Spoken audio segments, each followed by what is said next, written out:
Hellfire and the Fall of Empire, a solo campaign by our good friend Jim Webster.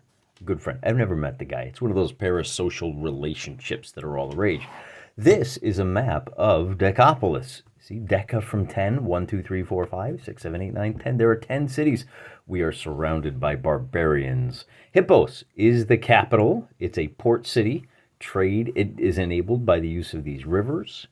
All right, so we ship from Damascus down here to Dijon.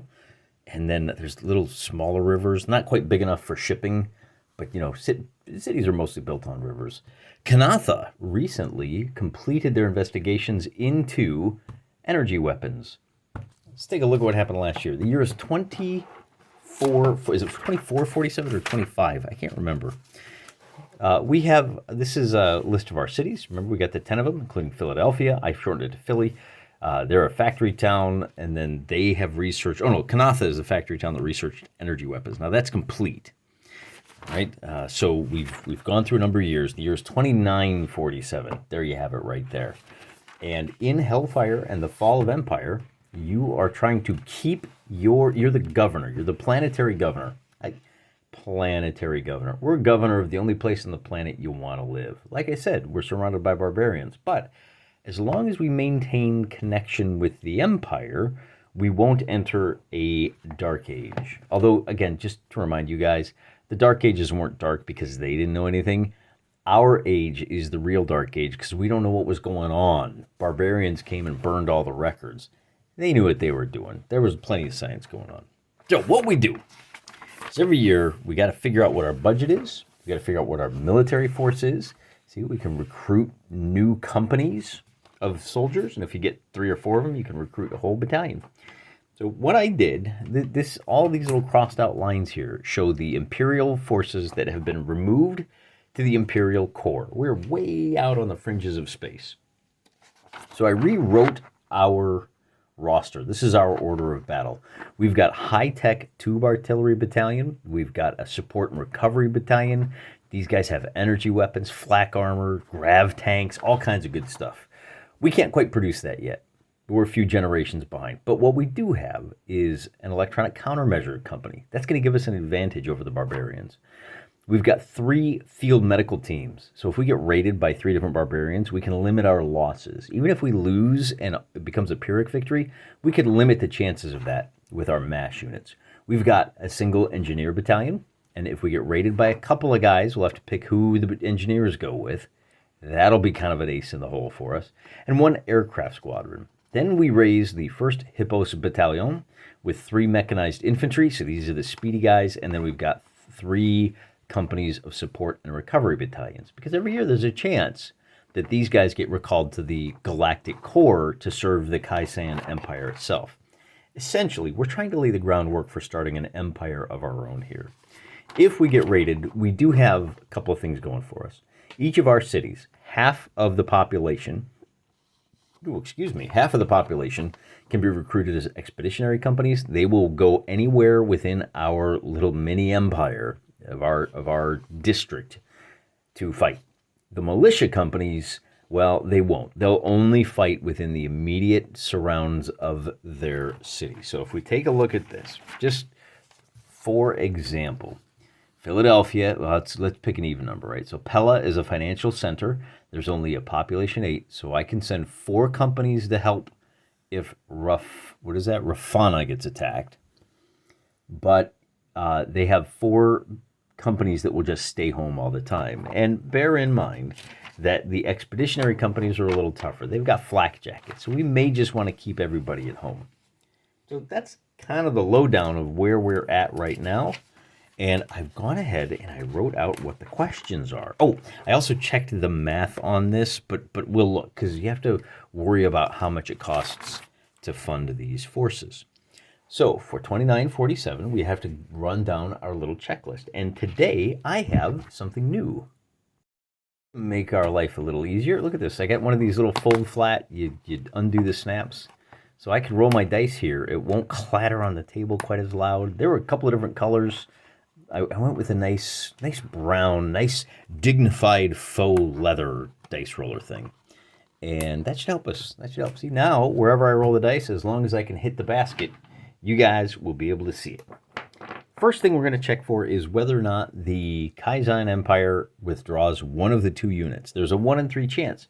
So we roll a d6, and on a 1 or a 2, nope, so they both stay. And I just write down no.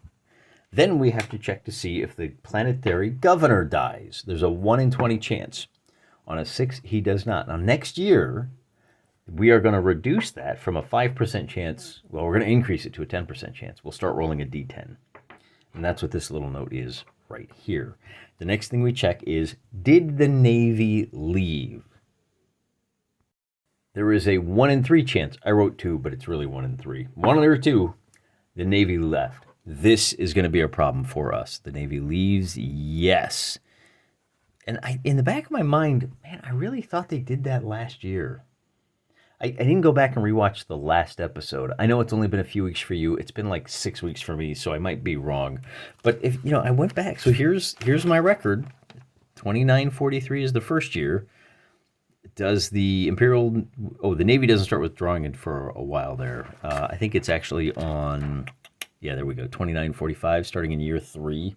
No, yes. All right, now that's going to be a real problem.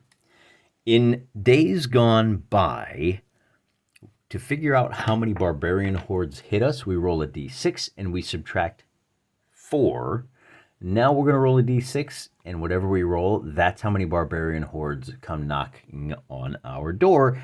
But before we do that, with the loss of the Imperial Navy, there's a very good chance that we will not be able to get spare parts for our weapons. I'm glad we researched energy weapons. It's going to give us a leg up in the battles. On a 3, so the merchants are still... So no spare parts. So we have no spare parts. No means yes, there's spare parts. So I'm just going to say, are spare parts available? Yes, they are. Okay. So the question now becomes: this is the year that the Navy leaves? So does that mean this is the year that I roll a d6 to find out how many incursions there are, or is it next year? And to answer that question, I'm going to go to the example campaign. Jim gives us a few years. So in his case, it looks like we're supposed to roll for the barbarians first. So this is the year we are. And the Navy leaves. So 2947, you and me, Jim. You and me, brother. But it looks like you roll for the barbarians first. Well, so I'm going to do that at the beginning of the year. I guess that makes sense. Because the idea is whether or not the barbarians show up at the beginning of the year, and then if they show up, they'll show up in like the middle 6 months of the year. Summer's a good season for fighting. So I'm going to roll for the barbarians right now. We're going to find out how many barbarians show up. This is a d6 minus 4. 4 minus 4 is 0. So I got 1 more year reprieve from those nasty neighbors sending all of their mostly peaceful immigrants to us. And then again, so the Navy leaves, and so we can go through the rest of this. Income, cost, surplus, reserve. We're kind of lucky that it worked out that way. Fortunately for me, I already went through the process of figuring out what I wanted to purchase. And I did this before I knew that the Imperial units wouldn't withdraw. That's going to be important later, as you'll see. With the Navy gone, it's less likely that these Imperial units that are left will withdraw. Apparently, they've gone native. If I'm reading the rules correctly, that's the way narratively that it makes sense. So what I'm going to do to replace these, now that I don't even have a Navy looking out, so there's a chance that like Star Pirates can come and raid me for slaves. I don't like that. Those space Vikings, if you will. So I'm going to go ahead and raise 3 battalions of support and recovery vehicles. I got the technological edge. I got to maintain that. It's going to cost me 3,300 credits. I'm going to raise 2 more medical facilities. That's going to cost me 3,000. And I'm going to raise my first mechanized infantry battalion. And they have 1 company of medium armor. That's going to set me back 9,000. Now, because nobody has left yet, my income is still 200. I can remove the question mark. And my military as it exists at the start of the year is going to cost me 130 kilocredits for the year. Because I've raised all of these guys, that's going to cost me 15.3 kilocredits for the year. And then I'm going to spend another 10 to get those energy weapons. That's going to give my entire budget for the year is going to be 155.3. That leaves me with 44.7 left over.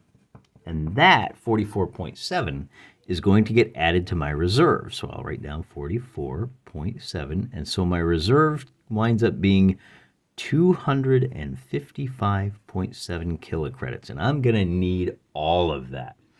The good news is I can tool up my energy weapons. It's a little vague on how that works, but basically, I guess this is the year that we finally, these 3 units will have energy weapons. I don't know how much it costs to upgrade my existing forces to energy weapons. The Jim kind of leaves this stuff up to you. And I think the idea is that any new units that I produce, including the medical facility, but they're not really fighters, the support recovery battalions, they now have energy weapons. So that's nice. We got to remember that. So when I send my mechanized infantry, I'm not just going to have to, sorry about the bump, I'm not just going to have to rely on the local guys pouring out of the cities, which is probably for the best. With all of that said, this is my new battle roster. And here's who's left when the Imperial Navy goes away. There's 1 tube artillery battery, and there is 1 support and recovery battalion. I get this battery and battalion, whatever. Now, because I have raised my own battalion, they are going to be able to take advantage of these guys sticking around. So what I've done is I've just written down, here's the units that I have all together. Starting next year, I'm going to be spending an extra 10 kilocredits per year on my military company. So this replaces the old chart, which was getting pretty manky, pretty rancid because of the Imperial units that left. As 2947 kicks over into 2948, the cities of Decapolis get together. They throw a big somber ceremony where they wave goodbye to the Imperial Navy. The admiral gives a speech, says, maybe I'll return and maybe I won't. See ya, suckers. And now the problem is the barbarians don't have to worry about being carpet bombed from low orbit anymore. They're going to start getting a little uppity. They're going to start trying to carve off some of these resources for their own. So let's roll a d6 to find out how many of those incursions we have to deal with this year. 3. Okay, so 3 barbarians, and we'll talk about what that means in a little bit, but let's run down the checklist altogether. Does the Empire withdraw a unit? It's still a 1 in 3 chance on a 1 or a 2. They do not, all right? So that every year that goes by, we're just as likely to keep these guys. But that means we do have the artillery and the support and recovery battalion. Do I have any artillery of my own? I don't. I'm going to have to raise some artillery this year. Probably going to be too late by the time the barbarians show up. But that's fine. We got the Imperial guys for now. Okay. So we say, does a unit withdraw? Nope. Does the Hippos lose population?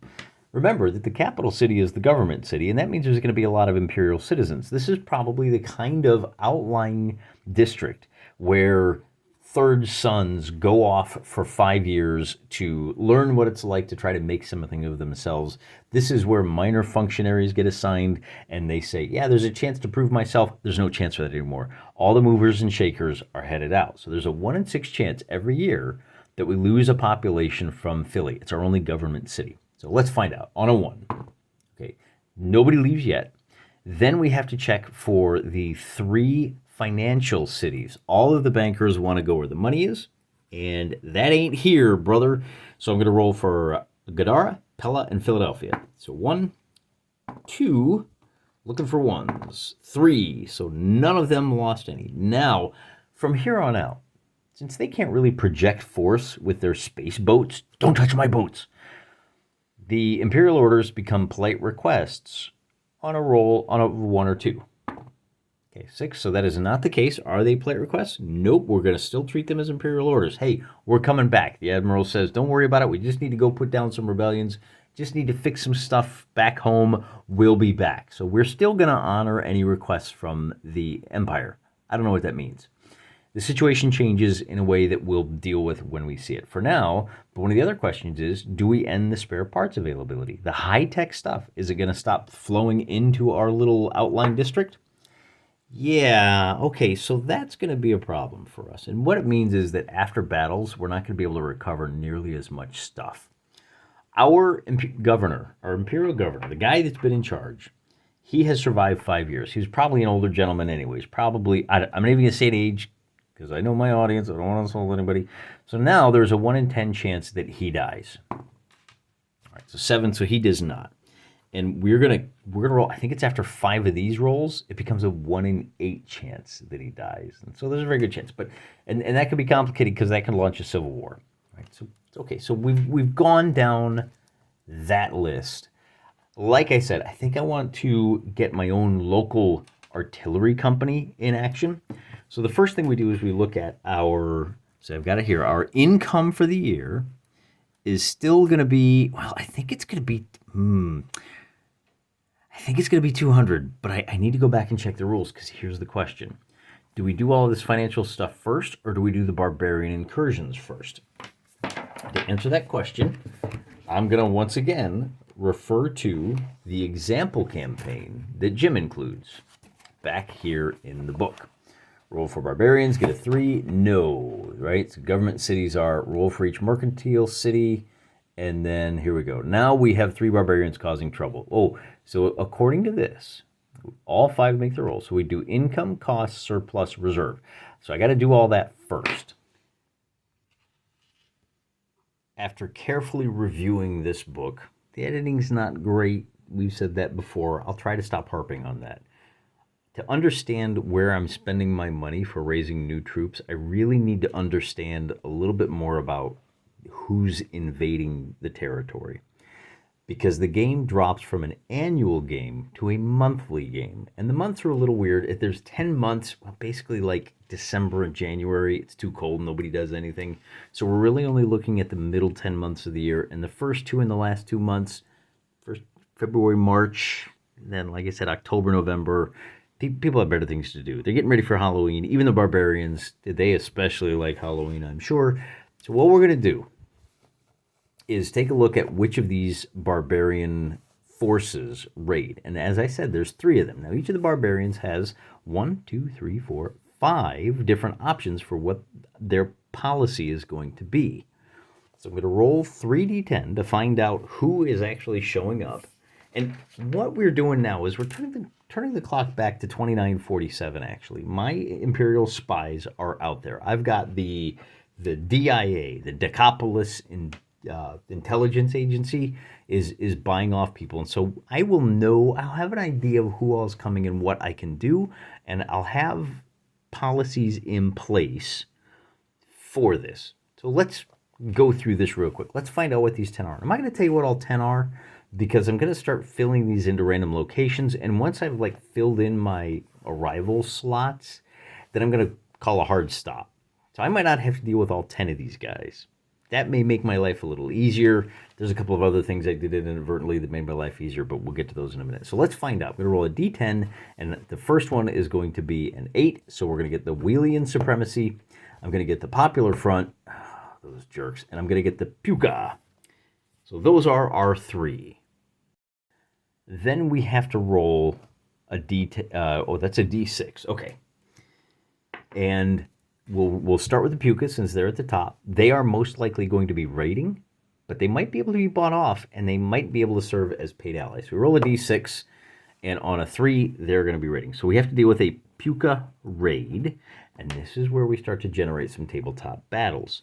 For the Wheelan supremacy, and I know this doesn't mean anything yet, but we'll take a look at it. They are going to try to take a city. Take city.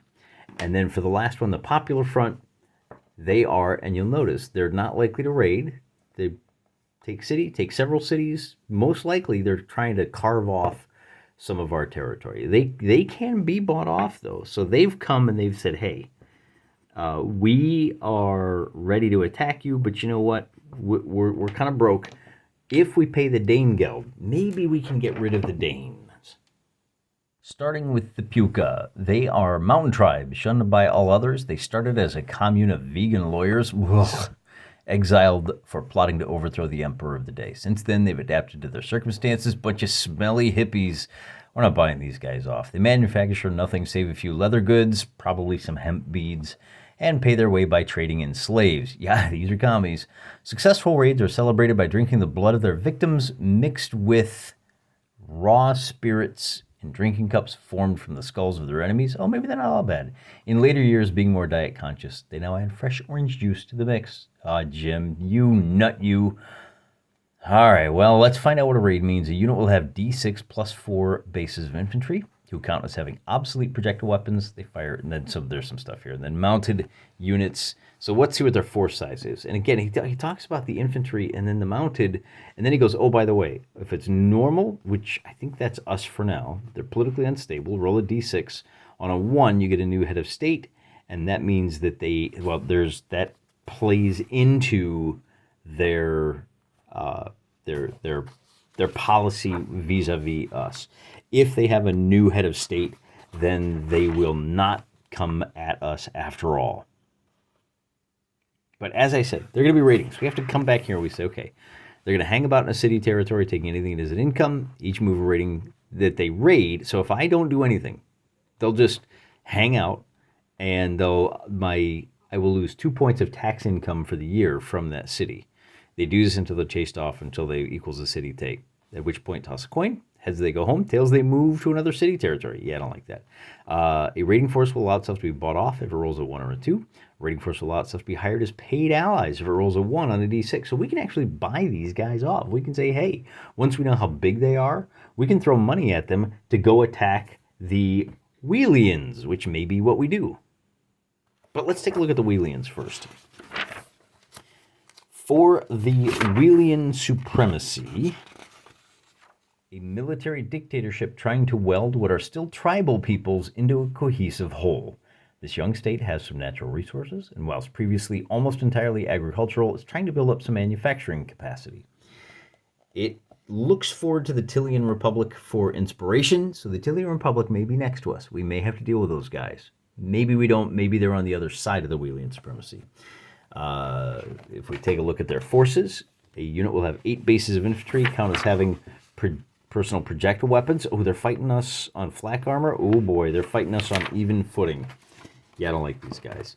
Force size, normally it's going to be D6 plus 2 infantry and an artillery battery for every 3 units. So if I roll a 7, they'll have 2 artillery batteries. 1 tank company for every 3. All right. Then we got to worry about, let's see, they're politically moderate, roll a D10. On a 1, you get a new head of state. Long-term policy, they're trying to gain access to 1 manufacturing city and to a port. The rules don't give you any other guidance aside from that. The last group we have to look at is the Popular Front. Initially a revolutionary organization, the membership was drawn from those who escaped from the empire and still want to bring it down. Oh boy. Whilst those who fled for refuge in the Bakatan Empire left the empire for good and were happy to carve a cozy niche in a new home, those who joined the Popular Front intend to return to take power and shift into imperial policy. They seem to have built a tribe around them as exiles from various people that joined them. They have formed their own brigade. So this is going to be a pretty rough one for us. I'm glad they can be bought off. So look at this. They've got, and you have to track these guys now, right? The 1st People's Mechanized Infantry Battalion, 2nd People's. So they've actually come knocking. It looks like they're going to be asking us for money. And this means we get to look at our map. Now this means we get to look at our map. I have looked at the geography and realized there's really 6 routes of entry. 1 is along these plains here between the swamps and the mountains. Number 2 is going to be on this side of the river, kind of sneaking through this gap. So there's going to be 2. And then 3 will be the territory of one of these groups. 4 is trapped by the mountains. There's just small little passes they can filter through. 5 is coming through the hills on the south side of the river, and then 6 is pouring over these hills in this direction. So for each of these, I'm going to roll first for the Puka, and on a 4, to no one's surprise, the mountain tribesmen are going to be coming from here every time. Then for the Wheelan supremacy, I get a 3, so they're going to come pouring through this gap here. Wheelan supremacy. And then for the last one, I'm going to roll, I've got a 1, 2, 3, and a 4 chance. So I'm just going to roll the D4 to find out where the popular front has been hiding out. And with a 2, the popular front is going to be down here. So a lot of boys coming up from the south. Now, at this point, you could, and you would be well within your rights to say, you know what, I'm just going to roll to see which barbarian civilization is here, and then I'm going to find out which one is here and here. And I think, why don't we go ahead and do that? That'll establish our world and who the biggest threats are. Now, they're not coming yet, but in the future, if I get 6 different tribes coming from 6 different areas, that means they're going to be coming at me from every direction. So what we can do to figure out this out is just say, okay, let's figure out who's coming in from that first location, the Western Plains. And I roll my D10, and if I get somebody that's already existent, so the Makan are coming from the west, and who's coming from the east now? Well, I already got the popular front, so we'll re-roll that. And the Grey Horde from the west. So this is the Maka and the Grey Horde over here. And we'll take a look at those guys when they show up. So instead of rolling D6, I'm going to have to renumber these guys. And I have one more who's coming from the southwest. With just 5 guys, I'm just going to roll a D5 and count down. So I got a 4 and 1. I already used that one. 2, I already used that one. 3, already used that one. 4. So this will be the Tillian Republic is down here. And so now I know who my neighbors are, and I can better predict what's going to happen. The Tillian Republic, these are the guys that are fighting me on even ground. So there's Tillian Republic, Grey Horde, the Maka, the Popular Front. You know what that means. And then this is the Wheelan supremacy. So let's deal with these Danes first. The Popular Front rolled be bought off. If offered money, they roll a D. Wait, what do you mean if? I just rolled. That's what they did. They roll up to the border. And I guess I should point out, there's one of the things, the last thing I need to roll for is, do the Wheelians, seeing that the Popular Front is coming in April, they've got their own Secret Service after all. They've got their own spies in the Popular Front, or so they may, there's a 1 in 3 chance that they move their attack up to April as well. So with a 5, they don't. So I've got until June to deal with the Wheelians. I might be able to use the same force to punch both of these guys. But I don't really understand one thing here. On our policy here, which action they take. The be bought off, if we read this, it says, if offered money, they roll a D8 times 100. That's how many credits it is to buy off a company/unit. What do you mean if? Like, this is, what if I don't? Then what's their, I don't understand what their policy is if I'm not willing to pay them off. So that being the case, I'm going to buy them off. Let me know what you think. Should I just assume that they're there to raid if I don't buy them off? But before I roll the D8 to find out how much it is per company, I should probably go ahead and find out how big this force is. And that leads to another problem. The Popular Front, with a normal raid, is going to bring D10 companies of popular militia infantry. They're not very tough. How many of them are there? There's only one. So they bring one company. I guess he's kind of like, okay, well, that makes it easy. We're totally just going to buy him off. Roll a D8, and they say, hey, give us 200 credits and we'll go away. And I think that's worth it. So 200 credits. Yeah, go ahead. Bye-bye. Okay, so we don't have to worry about that. We just have to worry about the Wheelians. Now, there is a chance that we could hire these guys to fight against the Wheelians. Might be in our best interest. And if that's the case, why don't we do that? We could use an extra company, right? Hey, you guys think you're so tough? Maybe these guys were, maybe they're a bunch of like prisoners that were shipped up and shipped out.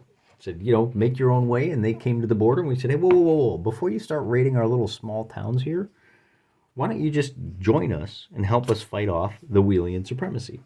And to find out if they will do that, you just roll a D6. And on a 1 or a 2, they'll agree to fight for you.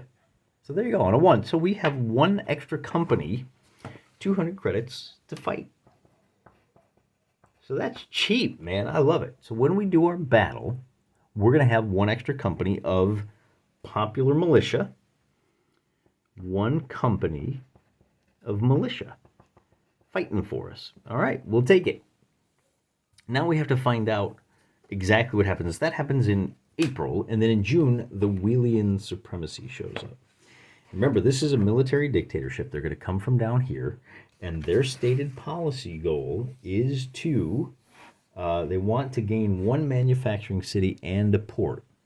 So they're going to, are they going to take Hippos? I think they may wind up moving through here. They're going to be headed for Dion, which is both, right? And how many of them are going to be doing that? If they just want to take 1 city, maybe they're going to take Garasa. And this is where you have to kind of exercise your judgment. The other thing we could do is we could just roll a d10 to find out which city they want to start with. Maybe they just want to gain a foothold here in town. So I'm going to go 1, 2, 3, 4, 5, 6, 7, 8, 9, 10. So they're going to drop attack number 4. 1, 2, 3, 4. So they're going to move on Rafana. I guess, or maybe the other way to do that is to say, look, if they're coming through here and they want to gain a manufacturing city and a port, then maybe it's most likely that they're going to attack Kanatha. So this is how you solo war game. And I guess Rafana doesn't make any sense. I'm going to negate that die roll. That would be unless they think Rafana, it's got 12 population. Like I could see them attacking Kanatha because it's smaller, right? So maybe the thing to do is kind of look at this and go, well, they're going to attack in the nearest city. Hold on, scratch that die roll. You got to read the rules. Taking a city. The force will move to the nearest city of the Decapolis and attempt to take it. Roll a d10. The city will simply surrender to them on a roll of 1. Wait a minute. I have Imperial forces I can use to intercept them. If I didn't, then I would be able to make that die roll. So they're going to try to take Garasa. All right? The city will surrender on a 1 of 10, but I know they're coming. I can set up a line of defense for these guys. I still don't know how big this force is, though, do I? And the Wheelan supremacy on a normal push, they are going to send D6 plus 2 infantry. So this is companies. All right, so we looked at this a little earlier. So we roll our D6, and I got another 1. So they're going to send 3 companies of infantry, 1 artillery battery, and 1 tank company. Since they're coming up through this gap, and I've got some advance notice, I am going to go ahead and scramble the remainder of the Imperial forces. They may be leaving. I want to get them blooded. I don't want to worry about paying them. I don't want to worry about recovery costs for them.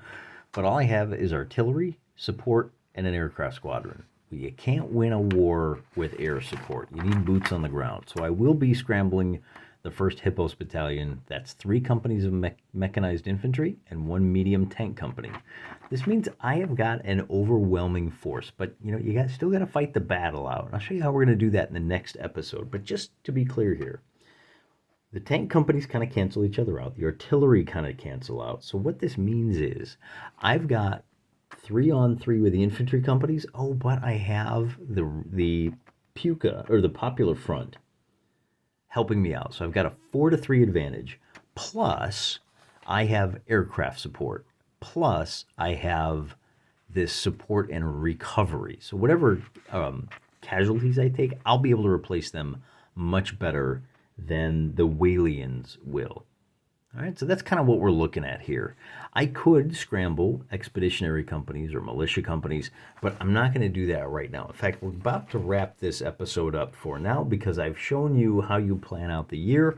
All I know right now is that this little force must be a probing force. I think it's a scouting force, to be honest with you, because they know we're hurting, and they probably want to know how willing we are to fight, and that's why they're attacking Garasa. Let me write that down. Take Garasa.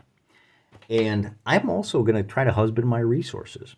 If I try to raise additional militia companies, then I have to start dealing with this monthly cost.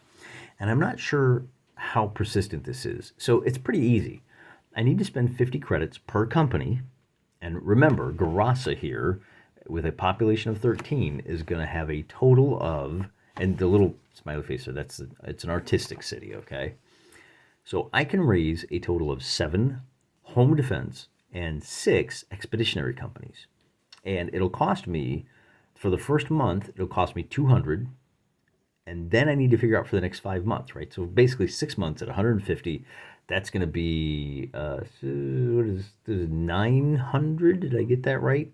369, yep, 950 credits to get to June. But what happens for the rest of the year? Does this mean I need to pay 1,500 for forever, right? Does this become this company is 150 credits a month? Is that 1,500 credits a year in perpetuity now that I've trained them up? I don't know. In the expeditionary company, likewise, I can spend 400 for the first month, but remember, I got to get to month 3. Because I rolled it's in June, but we don't count January. So it's 5 months, right? So it's 1,500. But man, like, that's this is what it costs to raise. I need to think about how the economics of this works.